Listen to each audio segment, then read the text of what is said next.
संत रामपालजी महाराजांची दीक्षा घेतल्यानंतर सर्वात पहिला हा अनुभव आला की मला शारीरिक रोग सर्व माझी संपले.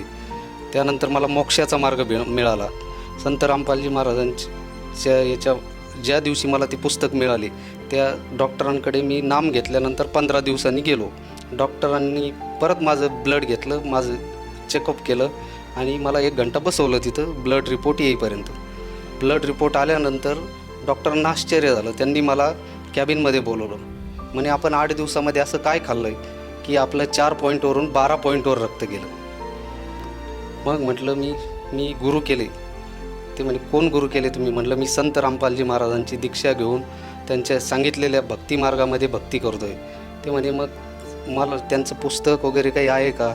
ते कोणते संत आहे, कुठले आहे, काय आहे, कशी भक्तिविधी आहे? डॉक्टरांनी मला विचारायला सुरुवात केली.